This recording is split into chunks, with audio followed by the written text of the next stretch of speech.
3, 2, 1.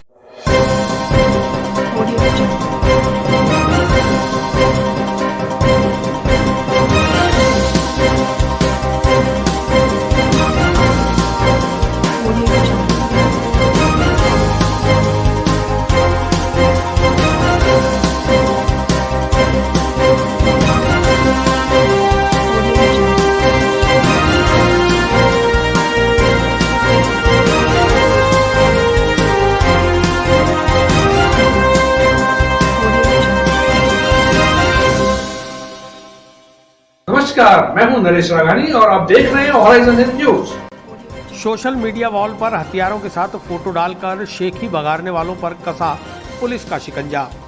SP के निर्देश पर स्पेशल टीम ने 5 आरोपियों को किया गिरफ्तार, हथियार किए बरामद।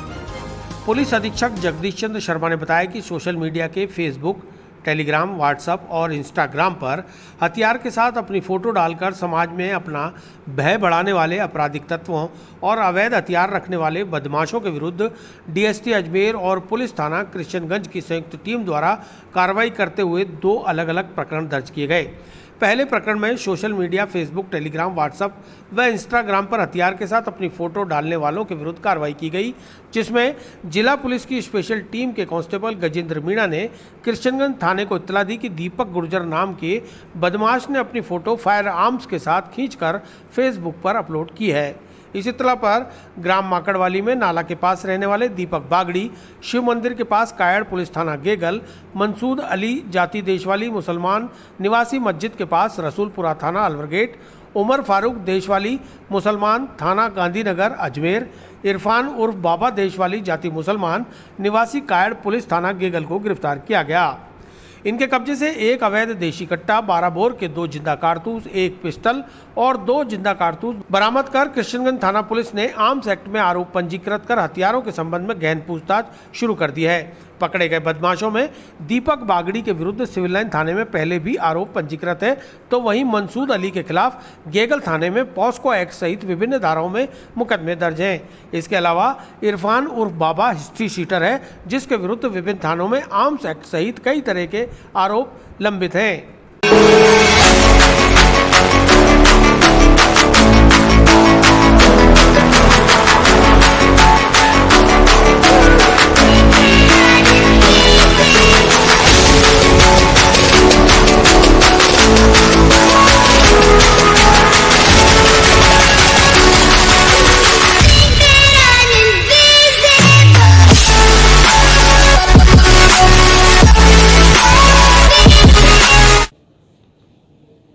अजमेर ज़िले में अपराधियों की धरपकड़ अभियान के तहत सभी थानाधिकारियों को और हमारी ज़िले की स्पेशल टीम को, डीएसटी को ये स्पष्ट निर्देश दे रखे हैं कि इस समय पूरे ज़िले में नशे के सौदागरों के खिलाफ, अवैध हथियार रखने वालों के खिलाफ, जुए सट्टे करने वाले जो बड़े गैंग हैं उनके खिलाफ और विभिन्न प्रकार की जो माफिया हैं जो संगठित अपराध में संलग्न है उनके खिलाफ निरंतर अभियान जारी रखें, उनकी गिरफ्तारी का अभियान जारी रखें। और उसमें एक चीज़ हमने और शामिल करी कि हमारी डिस्ट्रिक्ट स्पेशल टीम की जो साइबर सेल है उसको स्पष्ट निर्देश दिए हुए हैं, सभी एसएचओ को भी निर्देश दिए हुए हैं कि वो निरंतर रूप से सोशल मीडिया के जो विभिन्न प्लेटफॉर्म्स हैं, इंस्टाग्राम है, आपकी फेसबुक है, व्हाट्सएप है, अन्य जो भी सोशल मीडिया के प्लेटफॉर्म्स हैं, उन सभी पर प्रतिदिन निगरानी रखें और ऐसे व्यक्तियों को भी चिन्हित करें जो सोशल मीडिया पर हथियारों के साथ अपनी फ़ोटो खिंचाते हैं और लोगों में भय कारित करते हैं। इसी निर्देश की पालना में हमारी साइबर सेल के डिस्ट्रिक्ट स्पेशल टीम के कांस्टेबल गजेंद्र मीणा 2681 ने ये इतला दी थाना कृष्णगंज में सीओ नॉर्थ को और एसएचओ कृष्णगंज को कि एक व्यक्ति ने सोशल मीडिया के विभिन्न प्लेटफॉर्म्स, जिसका नाम दीपक गुर्जर है, उसने हथियारों के सहित अपना फ़ोटो डाल रखा है और लोगों में भय कारित करने का उसने प्रयास किया है। इस इतला पर हमारी जॉइंट टीम, थाने की टीम और डीएसटी टीम सक्रिय हुई और इस व्यक्ति की गिरफ्तारी के लिए प्रयास करना शुरू कर दिया और इसकी गिरफ्तारी के प्रयासों के तहत कल दिनांक 6 जुलाई 2021 को ग्राम माकड़वाली के नाला में 4 व्यक्ति, निगाह दीपक में थी लेकिन उसके साथ 3 व्यक्ति और मिले, जिनमें दीपक बागड़ी पुत्र गणपत जाति गुजर उम्र 21 साल निवासी शिव मंदिर के पास कायड पुलिस थाना गेगल अजमेर। दूसरा मंसूद अली पुत्र इकरामुद्दीन उम्र 22 साल जाति देशवाली निवासी मस्जिद के पास रसूलपुरा पुलिस थाना अलवर गेट अजमेर। तीसरा उमर फारूक पुत्र बद्र रुजमा उम्र 29 साल जाति देशवाली निवासी रहीमपुरा पोस्ट खातोली थाना गांधीनगर जिला अजमेर। और चौथा इरफान उर्फ बाबा पुत्र अजीज़ उम्र 24 साल जाति देशवाली निवासी सरकारी स्कूल के पास कायड पुलिस थाना गेगल। इन चारों को गिरफ्तार किया और इनकी तलाशी ली तो उसमें इनके कब्जे से एक अवैध देसी कट्टा तथा एक 12 बोर के 2 जिंदा कारतूस, एक पिस्टल तथा पिस्टल के 2 जिंदा कारतूस 7.6 mm के बरामद हुए और इनको थाने पे पूछताछ के लिए लाके और गिरफ्तार किया गया और इनसे गहन पूछताछ लगातार जारी है। पुलिस अधीक्षक जगदीश चंद्र शर्मा ने बताया कि दूसरा प्रकरण अवैध हथियार रखने वालों के विरुद्ध अंजाम दिया गया, जिसमें जिला पुलिस स्पेशल टीम की सूचना पर थाना कृष्णगंज और स्पेशल टीम ने संयुक्त कार्रवाई करते हुए मंगलवार को कैलाशपुरी से वीरेंद्र कुमार जाति जाट निवासी ढाणीपुरा पुलिस थाना थावला जिला नागौर को गिरफ्तार किया है। आरोपी के कब्जे से एक देसी पिस्टल और 2 जिंदा कारतूस बरामद किए हैं। इसके खिलाफ आर्म्स एक्ट में मुकदमा दर्ज कर अनुसंधान किया जा रहा है। इसी कड़ी में हमारी डीएसटी टीम के 2 अन्य कांस्टेबल जो लगातार अपराधियों पर निगाह रखे हुए थे, कांस्टेबल सुरेश चौधरी 1510 तथा रामनिवास कांस्टेबल 2137 जो हमारी जिला स्पेशल टीम के मेंबर हैं, इन्होंने इतला दी, इनको जरिए मुखबिर इतला मिली और थाना कृष्णगंज पे इन्होंने इतला दी कि एक व्यक्ति अवैध हथियारों के साथ घूम रहा है।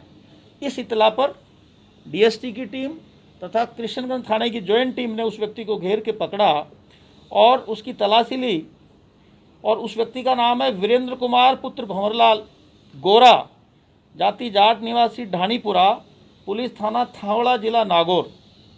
तो उसके कब्जे से एक देसी पिस्टल और 2 जिंदा कारतूस बरामद किए। इसके बाद उसको पूछताछ के बाद थाने पर लाए गए और उसको गिरफ्तार किया गया। उससे भी इस बारे में गहन अनुसंधान किया जा रहा है कि हथियार उसने कहाँ से प्राप्त किया और इसका क्या मकसद है हथियार रखने का। ये जो 5 व्यक्ति जो गिरफ्तार किए हैं हमने, उनका पुनः मैं आपको डिटेल बताऊं कि 5 व्यक्ति में कुछ व्यक्तियों का आपराधिक रिकॉर्ड भी है, जिसमें दीपक बागड़ी के खिलाफ एक मुकदमा 323-427 आईपीसी का थाना सिविल लाइन में दर्ज हो रखा है।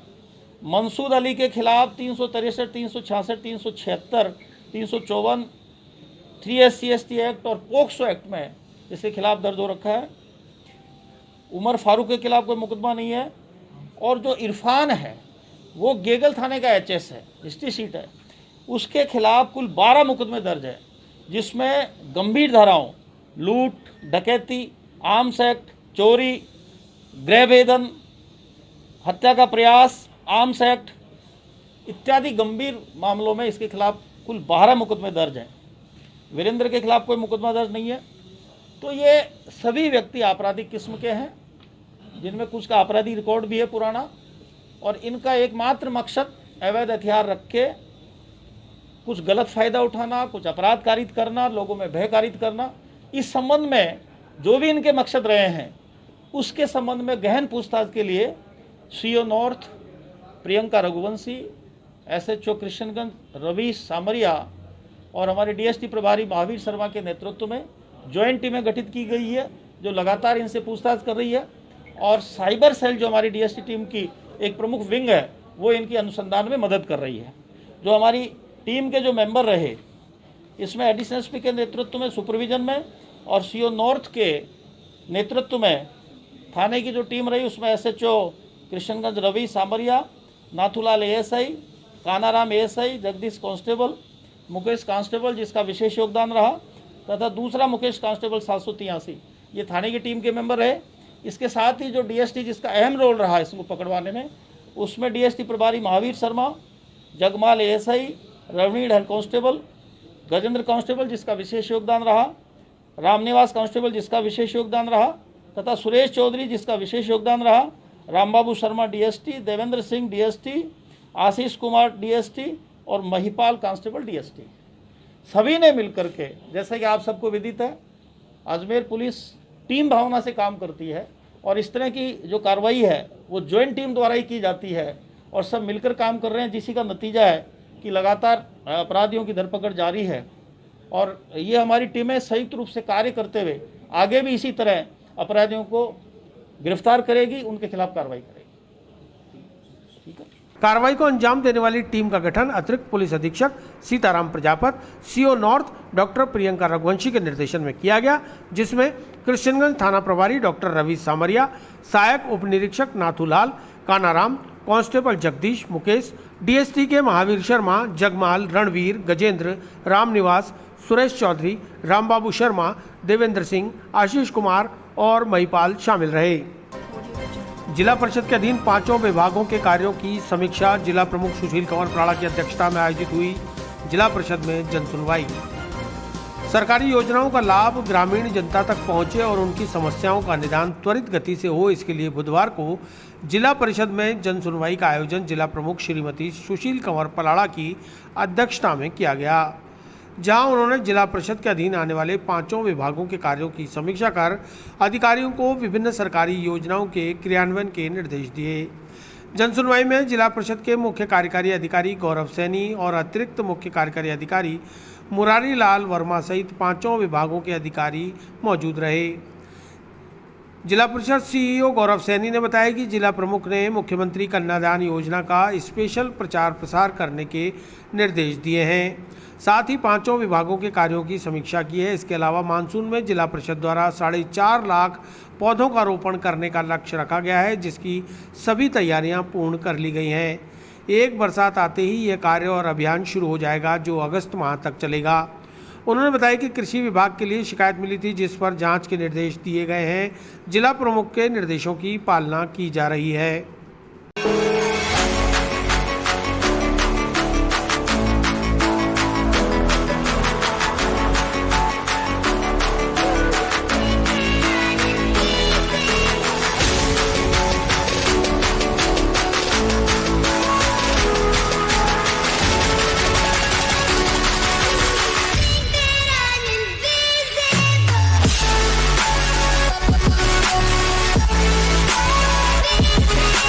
देखिए, आज जनसुनवाई प्रमुख मैडम की अध्यक्षता में हुई है। इसमें कि जो हमारे 4-5 विभाग आते हैं उनकी समीक्षा मैडम ने की है और मैडम ने स्पेशली कहा है कि जो मुख्यमंत्री कन्यादान योजना है उस पर स्पेशल फोकस देके उसका प्रचार प्रसार किया जाए। जो एग्रीकल्चर विभाग है उसको भी मैडम की तरफ से निर्देश दिए गए हैं कि कुछ जो पॉन्ड्स थे, तो कुछ जो जनप्रतिनिधि थे उन्होंने कहा था कि पॉन्ड्स का जो काम है वो सही से नहीं हो रहा है, तो उसके लिए मैडम ने कहा है जाँच के लिए, तो उसके लिए भी हम जाँच करा रहे हैं। इसके अलावा जो हमारा बापूबा जो वृक्षारोपण कार्यक्रम है राज्य सरकार द्वारा निर्देशित, तो उसके लिए भी हमारे यहाँ पे हमने लगभग 3.5 से 4 लाख पौधों का लक्ष्य रखा है। उसमें विभिन्न जो हमारे संस्थान है जहाँ पे 4 दीवारी है वहाँ पे कराया जाएगा।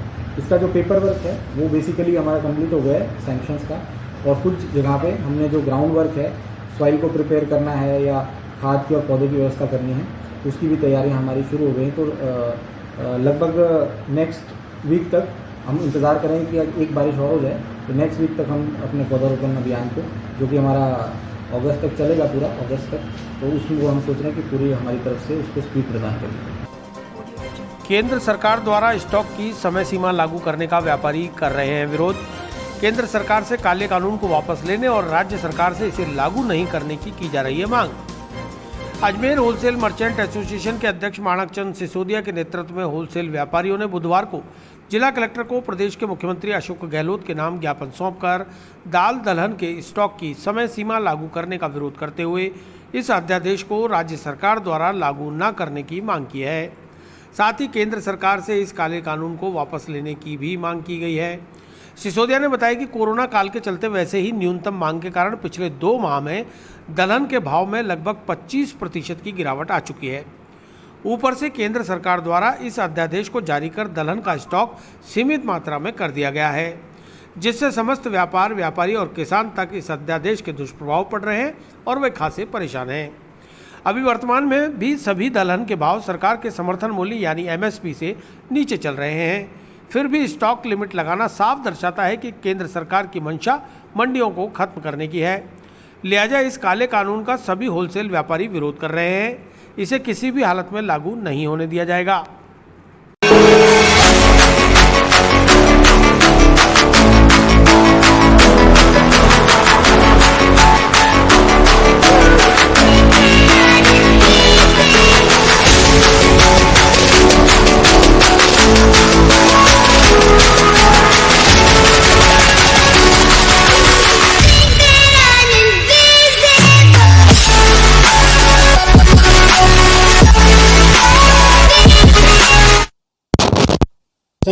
व्यापारियों पर दलहन पर स्टॉक लिमिट लगाई है। ये व्यापारियों के साथ घोर अन्याय का काम किया है। सारे दलहन MPS रेट से नीचे बिक रहे हैं। उस समय स्टॉक लिमिट लगाना कोई औचित्य नहीं है।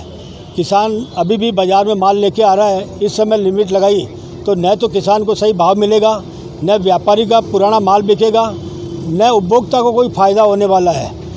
और जो नई बुआई आएगी उसमें किसान इतने नीचे भाव होने से इस बुआई को छोड़ करके जिसके भाव ऊंचे रहते हैं उस पे जाएगा। इंडिया में सबसे ज़्यादा दलहन उत्पादन राजस्थान में होता है, तो ये भाव ज़्यादा नीचे आ रहे हैं तो उसकी वजह से दलहन का उत्पादन राजस्थान में पिटता जाएगा। किसान दूसरी उपज को पैदावार करेगा। सरकार से, सेंट्रल गवर्नमेंट से हमारा निवेदन है इस काले कानून को वापस लिया जाए तथा राज्य सरकार से निवेदन है कि इस काले कानून को लागू नहीं करे राजस्थान के अंदर। आम आदमी पार्टी ने मुख्यमंत्री अशोक गहलोत से ज्ञापन के जरिए उपभोक्ताओं को राहत देने की मांग।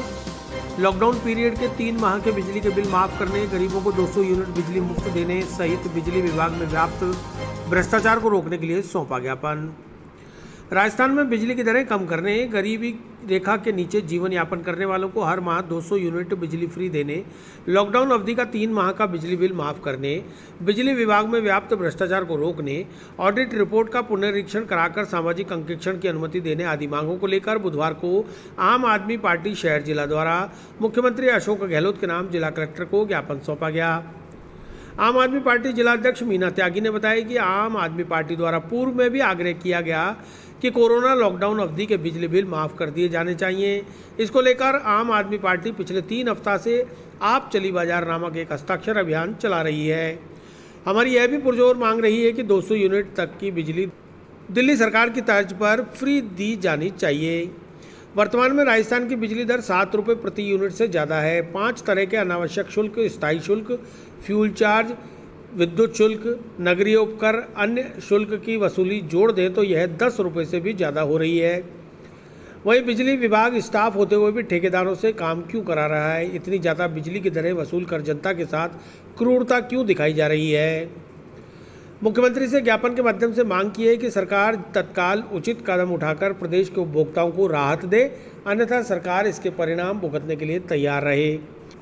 इस मौके पर अल्पसंख्यक प्रकोष्ठ जिला अध्यक्ष अफाक अली, साउथ विधानसभा अध्यक्ष हेमंत गहरवाल, संगठन मंत्री राजवीर सिंह, जिला सह कोषाध्यक्ष राजेश नायक, टैक्सी टेम्पो चालक जिला उपाध्यक्ष दीपक कुमार, महिला शक्ति उपाध्यक्ष विमला वर्मा, पूनम मेहरा, हेमनंदिनी, ऋषिदत्त शर्मा आदि कई कार्यकर्ता मौजूद रहे।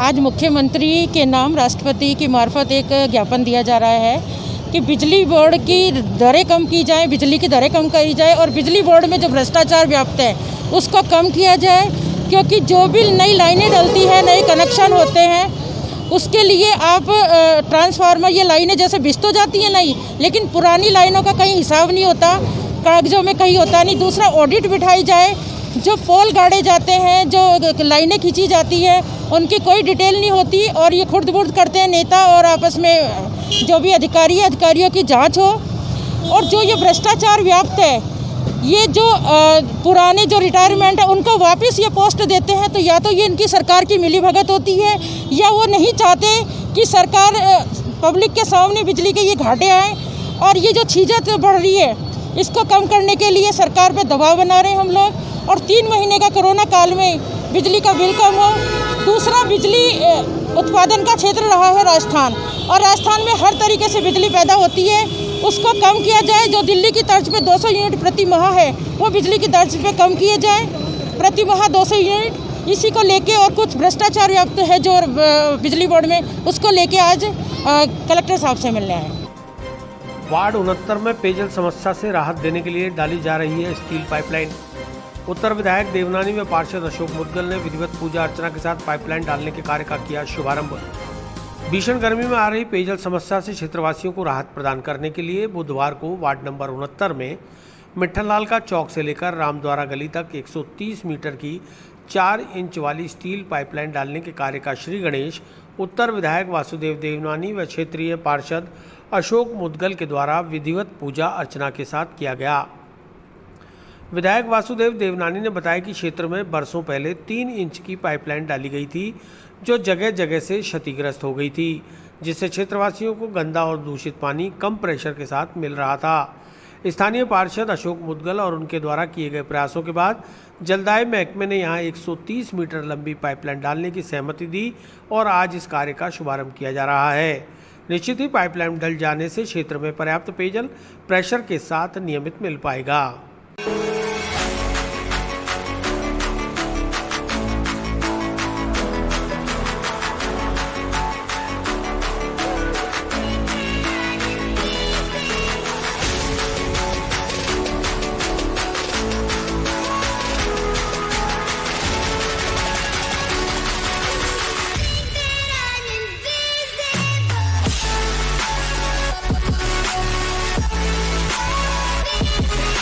जगह उद्घाटन किया। अजमेर में पानी की समस्या बहुत तीव्र है।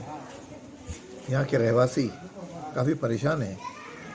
अधिकारियों से चर्चा करने के बाद भी हल नहीं निकल पाया है। ऐसे समय हमारे यहाँ के पार्षद अशोक मुद्गल ने चर्चा करते हुए आज मिट्ठनलाल चौक से लेकर के और रामद्वारा गली का जो नुक्कड़ है वहाँ तक लगभग 130 मीटर लंबी और 4 इंच पाइपलाइन के बिछाने का आज शुरुआत की है। वो लगता है कि जो 4 इंच की पाइपलाइन आएगी, इससे यहाँ के रहवासियों को प्रॉपर पानी मिल पाएगा, प्रेशर से भी मिलेगा और पानी भी पूरा मिल पाएगा, उनको राहत मिलेगी। और इस गर्मी के मौसम में निश्चित रूप से इसे राहत पाना जो आवश्यक है। यह एक चुनाव के समय हमारा वादा था कि यहाँ पे पाइपलाइन बिछाएंगे, उसको आज यहाँ के पार्षद के सहयोग से हमने पूरा किया है। इसके लिए क्षेत्रवासियों को भी शुभकामनाएं देता हूँ और अधिकारियों से भी अपेक्षा करता हूँ पीएचडी के तो तुरंत इसको डाल करके जनता को राहत प्रदान करें। कितने की है? इसकी कॉस्ट तो लाखों रुपए की है, लेकिन कुल मिला करके इससे लोगों को राहत मिलेगी। और ये मैं समझता हूँ कम से कम ये 20 पाइप पड़ेंगे, 24 पाइप हैं, तो एक की कॉस्ट भी पर्याप्त है। इसलिए इसको लोगों ने आकर दूरी जो है इसलिए लोगों को पानी मिलेगा और 130 मीटर लंबी पाइपलाइन। वार्ड 69 के पार्षद अशोक मुद्गल ने बताया कि क्षेत्र में काफ़ी लंबे समय से पानी की समस्या चली आ रही थी, जिसके बाद उन्होंने काफ़ी प्रयास कर जलदाय महकमे में उच्च अधिकारियों से वार्ता कर यहां पाइपलाइन सैंक्शन कराई और आज कार्य शुरू हो गया है। जल्द ही कार्य संपूर्ण होने के साथ क्षेत्र में पेयजल समस्या का भी निदान हो पाएगा। आज मेरे कार्यकाल का मिट्ठनलाल के चौक पुरानी मंडी के अंदर पाइपलाइन बिछाने का पहला कार्यक्रम है। ये मैंने वाटर वर्क्स के वहाँ से कर्मचारियों को, अफसरों से वार्ता करके हमारे माननीय देवनानी जी का सहयोग लेके और यहाँ के जन सहयोग से वहाँ वार्ता करी और इसमें अपन सफल हुए। आज इसमें 130 मीटर लंबी पाइपलाइन डलवा रहे हैं। इसमें वर्षों से, लंबे समय से क्षेत्रवासियों की ये मांग थी और ये डिमांड थी कि यहाँ पे पाइपलाइन डाली जाए, क्योंकि यहाँ बहुत पुराने वर्षों से 20 साल हो गए थे पाइपलाइन को, वो डैमेज हो चुकी थी। और आज मेरे प्रयास से और देवनाथ जी के प्रयास से, उत्तर विधायक हमारे जो लाडले विधायक है उनके प्रयास से आज ये स्मार्ट सिटी के तहत यहाँ डाली जा रही है। आज यहाँ पे मिट्ठलाल के चौक के अंदर अच्छा, लोगों को इससे पाइपलाइन डलने से कितना फायदा होगा? पाइपलाइन डलने से जो डैमेज हो रही है लाइन है, पानी वेस्ट जा रहा है, वो वेस्ट नहीं जाएगा। पहले 3 इंची की थी, अभी 4 इंची की पाइपलाइन डलवा रहे हैं। इसमें प्रेशर भी अच्छा आएगा और यहाँ क्षेत्रवासियों को बहुत लाभ मिलेगा। ठेठ ऊपर तक प्रेशर आएगा, इससे गर्मी में बहुत लाभ मिलेगा। भारतीय जनता पार्टी के पितृपुरुष जनसंघ के संस्थापक डॉक्टर श्यामा प्रसाद मुखर्जी की जन्म जयंती मनाई। वार्ड 76 में बजरंग मंडल में भाजपा कार्यकर्ताओं ने अर्पित किए श्रद्धा सुमन। 6 जुलाई मंगलवार को वार्ड 76 में बजरंग मंडल के उपाध्यक्ष व पूर्व पार्षद प्रकाश मेहरा के निवास पर भारतीय जनता पार्टी के पितृपुरुष एवं जनसंघ के संस्थापक व प्रथम अध्यक्ष डॉक्टर श्यामा प्रसाद मुखर्जी की जन्म जयंती मनाई गई। इस अवसर पर सभी भाजपा पदाधिकारी व कार्यकर्ताओं ने डॉक्टर श्यामा प्रसाद मुखर्जी के चित्र पर पुष्पांजलि अर्पित कर उनके जीवन पर प्रकाश डाला। वक्ताओं ने बताया कि किस तरह से भारत की एकता एवं अखंडता के लिए डॉक्टर श्यामा प्रसाद मुखर्जी ने अपने प्राण न्यौछावर कर दिए। जब वह पंडित जवाहरलाल नेहरू सरकार के कार्यकाल में मंत्री रहे तब देश विरोधी काले कानूनों के खिलाफ उन्होंने अपना विरोध दर्ज कराया और अपना इस्तीफा दे दिया। इसके बाद देश हित में एक नई पार्टी जनसंघ की स्थापना की। इस अवसर पर पूर्व पार्षद प्रकाश मेहरा और राजेंद्र जोशी ने अपने उद्बोधन में बताया कि डॉक्टर श्यामा प्रसाद मुखर्जी ही पहले ऐसे व्यक्ति थे जिन्होंने एक देश में 2 विधान 2 निशान का विरोध किया और जम्मू कश्मीर से धारा 370 और 35A को हटाने की मांग रखी थी, जिसे आज प्रधानमंत्री नरेंद्र मोदी के तत्वाधान में संसद में कानून पारित कर हटा दिया गया। आज उनकी जन्मजयंती के अवसर पर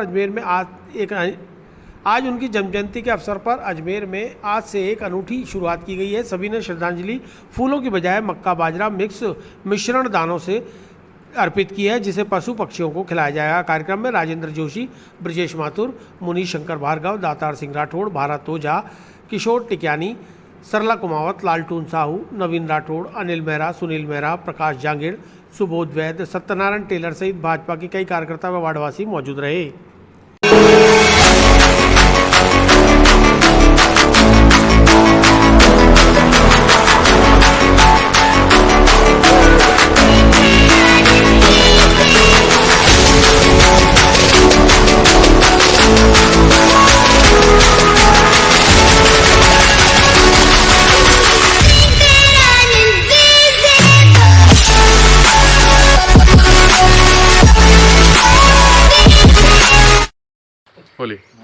आज 6 जुलाई को माननीय हमारे श्यामा प्रसाद मुखर्जी का जन्मदिवस के रूप में मनाते हैं हम लोग।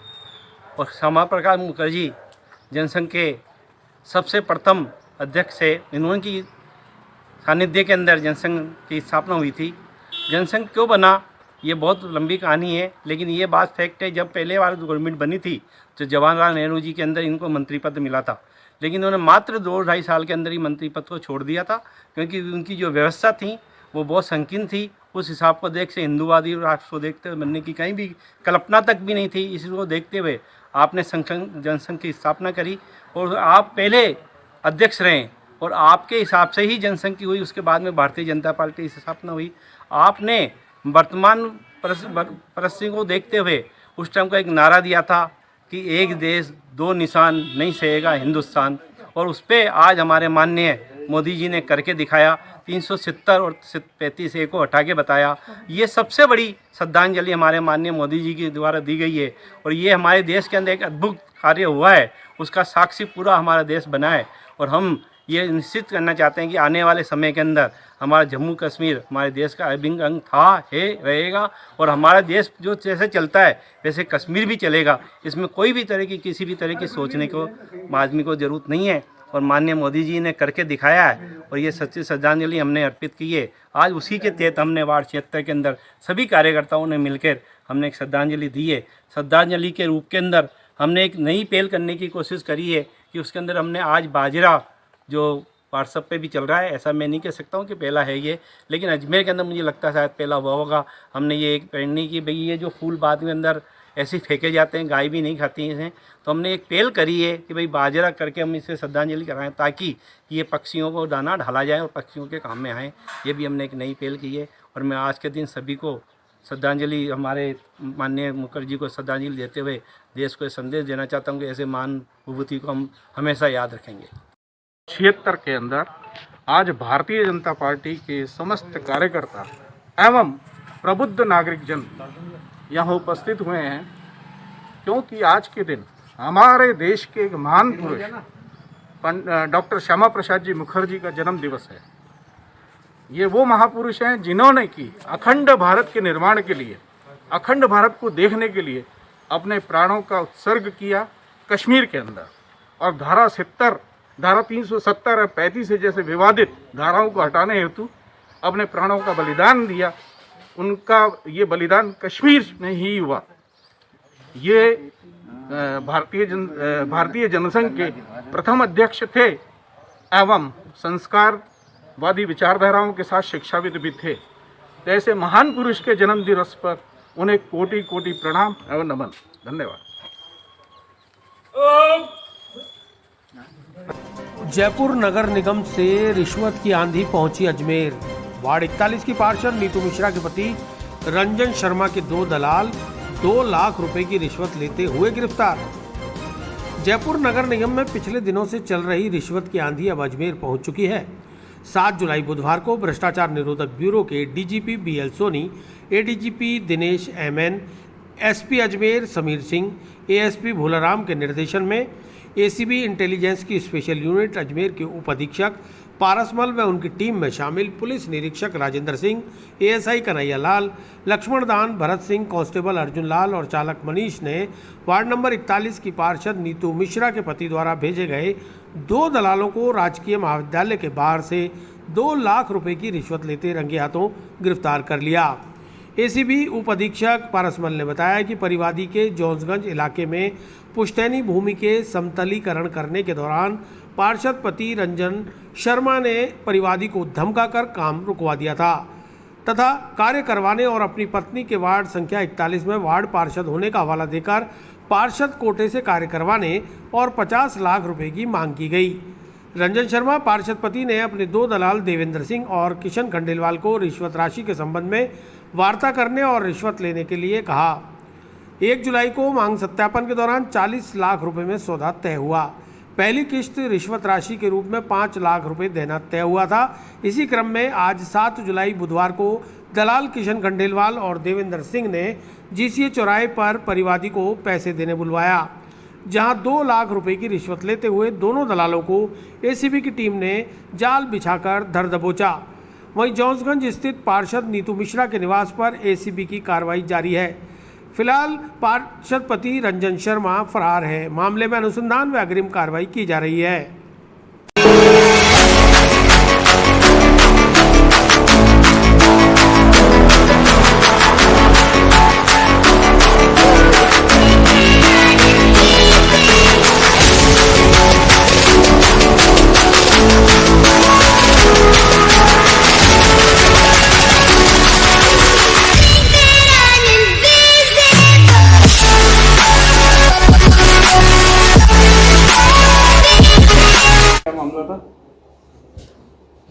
परिवादी ने एक साथ को एसीबी अजमेर ब्यूरो में रिपोर्ट दर्ज कराई थी कि मेरी जॉन्सगंज इलाके में पुश्तैनी भूमि आई हुई है, जहां पर आसपास में कॉलोनियाँ बस जाने से वो लो लेवल हो गई और उसमें बरसात का पानी भर जाता है।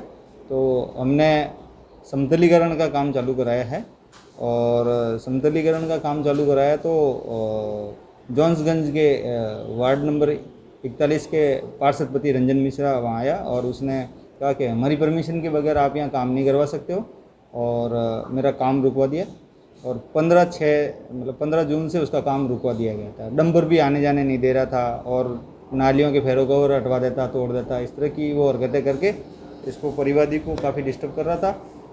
और एट लास्ट में परिवादी को ये कहा कि आपकी इस भूमि में भविष्य में आप जो भी प्लानिंग करोगे मुझे इसमें से 10 प्लॉट आप दे दो।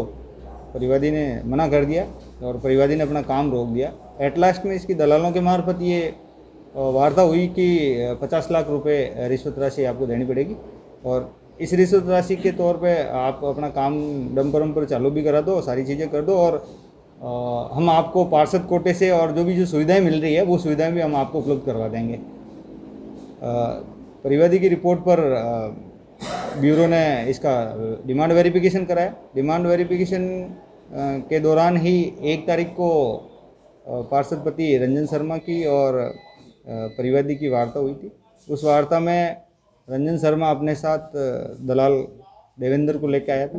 देवेंद्र को लेकर आया और परिवादी को कहा कि आपके काम है जो भी हम आपकी वो कर देंगे, मदद कर देंगे। और ये जो देवेंद्र और किशन नाम के 2 दलालों के नाम बताए, ये दोनों जो भी फाइनल करेंगे वो फाइनल है, हमें आपको भी मंजूर होगा, वो हमें भी मंजूर होगा।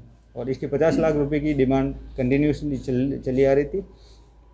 3 तारीख को दलाल किशन और देवेंद्र ने परिवादी से संपर्क किया और परिवादी ने 50 लाख रुपए देने में असमर्थता जाहिर की। एट लास्ट में 40 लाख में इसका सौदा तय हुआ और सोमवार को फर्स्ट किस्त 5 लाख रुपए लेना तय हुआ था। और इसी क्रम में आज इन्होंने 2 लाख रुपए जीसी चौराहे पर दलाल किशन खंडेलवाल और देवेंद्र ने रिश्वत राशि ग्रहण की थी।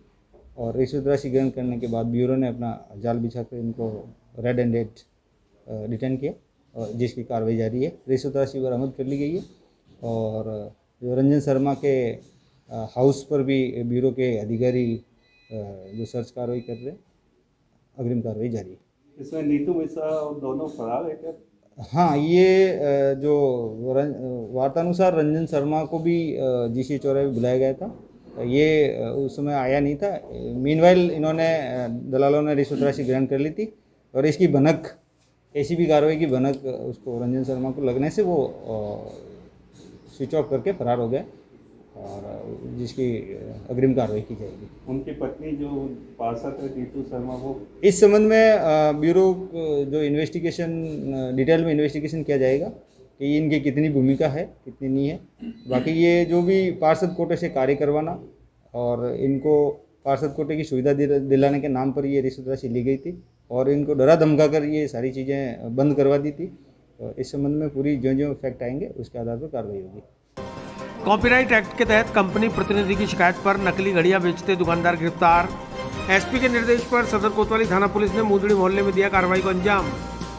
सदर कोतवाली थाना अंतर्गत मूंदड़ी मोहल्ले में नीलकमल वॉच शॉप पर ब्रांडेड कंपनी के नाम से नकली घड़ियां बेचने की एंट्री ट्राइसी ग्रुप सर्विस लिमिटेड के कंपनी प्रतिनिधि कंवलजीत की शिकायत पर पुलिस अधीक्षक जगदीश चंद्र शर्मा के निर्देशानुसार सदर कोतवाली थाना प्रभारी शमशेर खान ने दुकान संचालक अजय नगर निवासी रमेश भक्तानी को गिरफ्तार कर उसके कब्जे से डीजल, अरमानी, फार्सल जैसी ब्रांडेड 338 घड़ियां बरामद की हैं।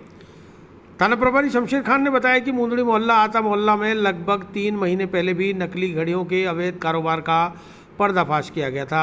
उसके बावजूद फिर से नकली घड़ियां बेची जाने लगी, जिस पर कंपनी प्रतिनिधि की शिकायत पर कार्रवाई को अंजाम दिया गया है। कार्रवाई जारी है।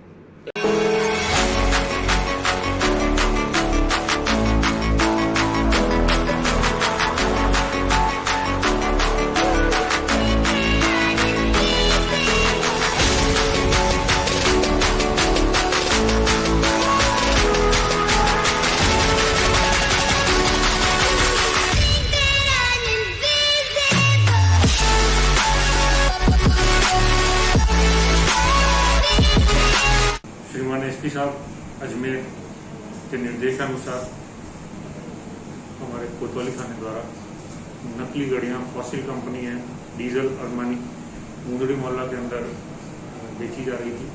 उनके खिलाफ नकली गाड़ियाँ बेचने का ऑफेंस होने से प्रकरण दर्ज किया गया है। इसके अंदर कंपनी प्रतिनिधि जो एक्सपर्ट थे उन्होंने पहले जाके चेक किया था। उन्होंने ये पाया कि नकली गाड़ियाँ बाजार में बिक रही हैं, जिस पर श्रीमान पुलिस अधीक्षक साहब से वो मिले तो उनके निर्देशानुसार फिर हमारे द्वारा कार्रवाई की गई और 338 नकली गाड़ियाँ हमने नीलकमल वॉच कंपनी है जो रमेश भक्तानी उनकी है, उनके द्वारा ये बेची जा रही थी।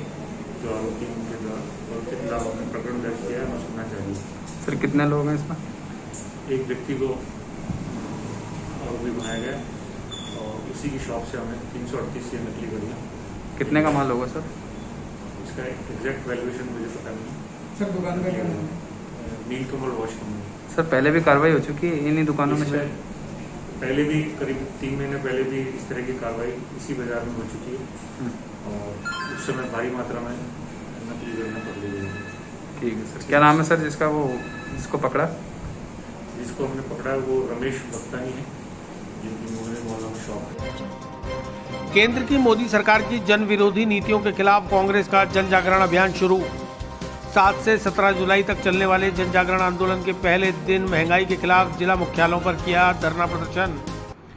राजस्थान प्रदेश कांग्रेस कमेटी के अध्यक्ष गोविंद सिंह डोटासरा के निर्देशानुसार 7 जुलाई से 17 जुलाई तक पूरे प्रदेश भर में कांग्रेस विभिन्न तरीके से केंद्र की मोदी सरकार के खिलाफ विरोध प्रदर्शन करने के लिए जन जागरण अभियान चला रही है। जन जागरण अभियान के पहले दिन बुधवार को राजस्थान प्रदेश के समस्त जिला मुख्यालयों पर केंद्र की मोदी सरकार की जन विरोधी नीतियों और बढ़ती महंगाई के खिलाफ धरना प्रदर्शन किए गए। अजमेर में शहर जिला महिला कांग्रेस और शहर जिला कांग्रेस सहित अग्रिम संगठनों के कार्यकर्ता और पदाधिकारी जिला कलेक्ट्रेट के बाहर इकट्ठा हुए और लकड़ी से चूल्हा जलाकर रोटियां सेकी, चाय बनाई, सिलेंडर पर माला और कफन डालकर उसे श्रद्धांजलि दी। धरना प्रदर्शन का नेतृत्व कर रहे निवर्तमान शहर जिला अध्यक्ष विजय जैन और पूर्व पुष्कर विधायक डॉक्टर श्री गोपाल भाईती ने बताया कि जिस तरह से मोदी सरकार अच्छे दिनों का ख्वाब दिखाकर जनता से वोट लेकर सत्ता में आई थी, आज उसी जनता को तिल तिल कर मारने में जुटी हुई है। पेट्रोल, डीजल और गैस के दाम इंतहा बढ़ गए हैं, जिससे सभी तरह के पदार्थों पर महंगाई की मार पड़ने लगी है, चाहे वह खाद्य तेल हो, खाद्य सामग्री हो, सब्जी हो या फिर कुछ और। आज हर तरफ महंगाई की वजह से आम आदमी का जीना दुश्वार हो गया है। ऐसे में कांग्रेस आम जन में जन जागरण पैदा करने के लिए केंद्र सरकार की नीतियों के खिलाफ लोगों को जागृत करने हेतु 10 दिन तक जन जागरण अभियान चलाएगी।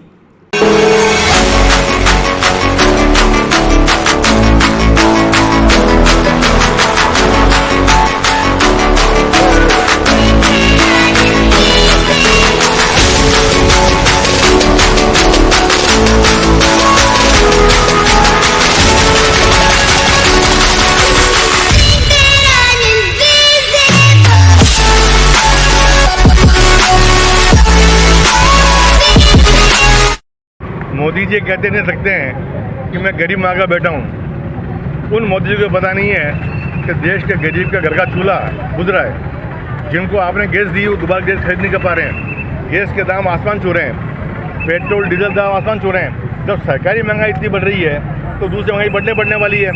और मोदी जी को सिर्फ और सिर्फ ध्यान इसमें है बंगाल कैसे जीतूँ, यूपी कैसे जीतूँ, और महाराष्ट्र में सरकार कैसे गिराऊँ, राजस्थान सरकार कैसे गिराऊँ, तो खाली इसका ध्यान है। मैं कहता हूँ राजनीति करें, खूब करें, लेकिन जिन लोगों से आपने वोट लिए हैं उनकी भूख, उनका पेट, उनका रोजगार, उनकी बेरोजगारी, उस पर ध्यान दो मोदी जी। और आज कांग्रेस पार्टी ने ये 7 दिन का जो प्रोग्राम किया है, हम इस बात का संकल्प लेते हैं कि गरीब को जब तक राहत नहीं मिलेगी कांग्रेस पार्टी मोदी को चैन से सांस नहीं लेने देगी और पूरे देश और प्रदेश में हम आंदोलन जारी रखेंगे। और हम ये मांग करते हैं आज के धरने के माध्यम से कि तत्काल प्रभाव से मोदी जी गैस का दाम कम करें, तत्काल प्रभाव से पेट्रोल डीजल का दाम कम करें और कम से कम जो ये आटा है, गेहूँ है, चावल है, दाल है, प्याज है, इनके भाव तो कम करें। ये मोदी जी इतनी लंबी लंबी बातें करते हैं, रोज़ कहते हैं कि मेरी माँ गरीब है, मेरी माँ गरीब है, मेरी माँ गरीब है। अरे कितनी माएँ देश में गरीब है जो भूखे मर रही है, हमारी उनसे मांग है। आज हमारे देश के अंदर महंगाई चरम सीमा पर पहुंच गई है, लोगों की कमर तोड़ दी है और सबको मालूम है कि पेट्रोलियम पदार्थों के दाम किस लेवल पर हो गए हैं। आज हमारे देश में महंगाई किस लेवल पर हो गई है। जब क्रूड ऑयल जो हमारे देश के अंदर 145 से 150 रुपये आ रहा था, उस वक्त पेट्रोल जो 70 रुपये जो है कांग्रेस की सरकार दे रही थी, हमारे मनमोहन सिंह जी प्रधानमंत्री थे। आज जब क्रूड ऑयल हमारे 45 रुपये 40 रुपये प्रति बैरल हो रहा है, तो आप 110 रुपये पेट्रोल दे रहे हो, 100 रुपये डीजल दे रहे हो, 850 रुपये रसोई गैस दे रहे हो। आज इसका गौर विरोध करना है कि आपने जो है लोगों के साथ गुमराह किया है, लोगों की जेबें काटी हैं। जिस तरह जो है लोगों को बेरोजगारी, इस महामारी के अंदर लोग परेशान चल रहे हैं, ऐसी स्थिति में आपने देश के अंदर महंगाई को जो है 4 गुना आगे बढ़ा दिया है। हम विरोध करते हैं। कांग्रेस पार्टी अखिल भारतीय कांग्रेस कमेटी के निर्देशानुसार 7 तारीख से लेकर और 17 तारीख तक विभिन्न तरह के विरोध कार्यक्रम यहाँ चल रहे हैं और उसके अंदर जो हमारे कार्यक्रम यहाँ चल रहा है और हम निश्चित तौर पर आम जनता के आवाज़ बनकर बनकर, आम जनता की आवाज़ बनकर मोदी जी को चेताना चाहते हैं कि मोदी जी अब आप जाग जाओ। अब जनता जो है समझ चुकी है कि आपने किस तरह लोगों को बेवकूफ़ बनाया, किस तरह गुमराह किया। धरना प्रदर्शन के दौरान कांग्रेसियों ने मोदी कहना मान ले, बोरी बिस्तर बांध ले, जो हिटलर की चाल चलेगा वो कुत्ते की मौत मरेगा, मोदी तेरी तानाशाही नहीं चलेगी, मोदी तेरी गुंडागर्दी नहीं चलेगी जैसे नारों से कलेक्ट्रेट सर्किल को गुंजायमान कर दिया। इस दौरान सोशल डिस्टेंसिंग और मास्क की पालना की अवहेलना भी होती रही। मोदी सरकार, मोदी का नाम मान ले, जो हिटलर की चाल चलेगा, जो हिटलर की चाल चलेगा, वो कुत्ते की मौत मरेगा, मोदी तेरी गुंडागर्दी नहीं चलेगी, नहीं चलेगी, मोदी तेरी। वहीं दूसरी ओर पूर्व पीसीसी सचिव व उत्तर से विधायक प्रत्याशी रहे कांग्रेस के महेंद्र सिंह रलावता ने जयपुर रोड स्थित कांग्रेस के पूर्व कार्यालय में अपने कार्यकर्ताओं के साथ अलग से मीटिंग कर केंद्र सरकार पर जनता को बरगलाने और लूटने का आरोप लगाते हुए मीडिया के समक्ष अपनी बात रखी। जी बस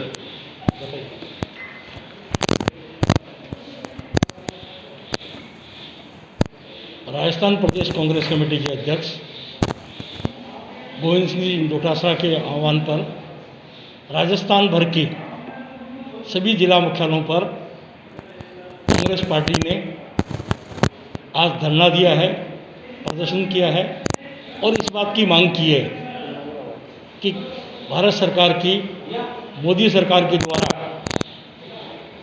इस देश के अंदर पेट्रोल की भाव, डीजल के भाव, रसोई गैस के भाव जिस तरह से तेज़ी के साथ बढ़ रहे हैं और जनता त्राही कर रही है।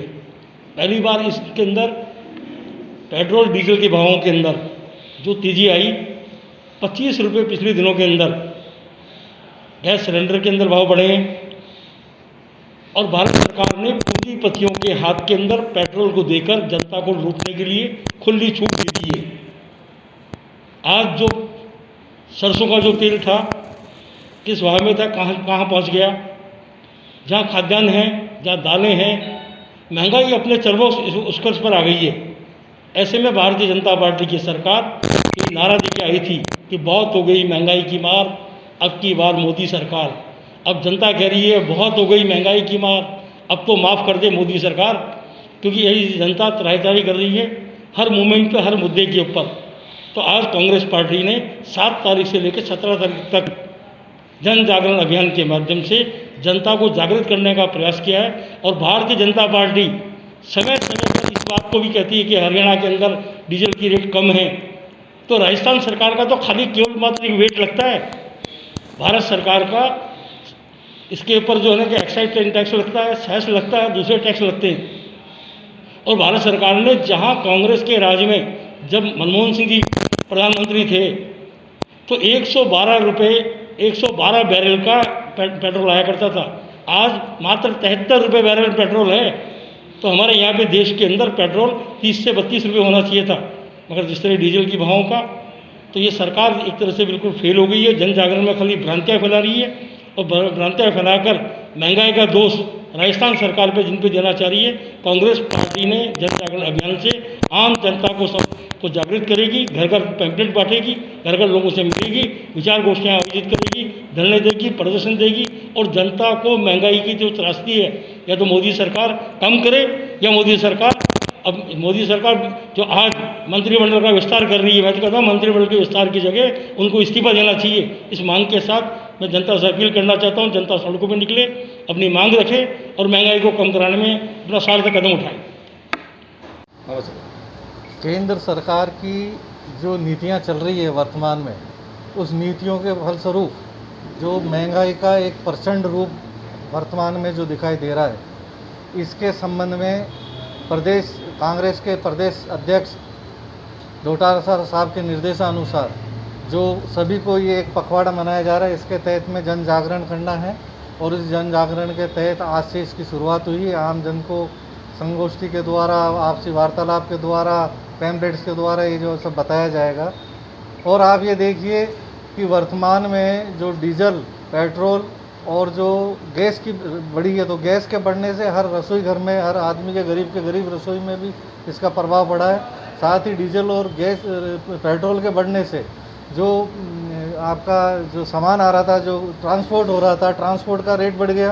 ट्रांसपोर्ट के रेट बढ़ने से समस्त रूपों से जो दालें हैं, अनाज है, तेल है, हर तरीके का सामान जो है इस टाइम में, आज की स्थिति में अगर किसी का एक परिवार 5,000 में अपना घर गृहस्थी चलाता था तो उसको लगभग 10,000 रुपये खर्च करने पड़ रहे हैं। 5,000 रुपये का अतिरिक्त भार, इस तरीके की प्रचंड महंगाई जो आज न देखी गई, ना आज तक कभी हुई है। इसके संबंध में ये एक जन जागरण अभियान चलाया जा रहा है। इसका दबाव बनाया जाएगा केंद्र सरकार पे, ताकि पेट्रोल, डीजल और गैस पे रेट कम की जाए। इसके कम होने से निश्चित रूप से ट्रांसपोर्ट कम होगा और दूसरे सामान भी सस्ते होंगे और एक वापस लोगों का जो है जो जेब पे जो भार बढ़ रहा है वो कम होगा। विस्तार से पढ़ने के लिए लॉग इन करें horizonn.com, सच के साथ।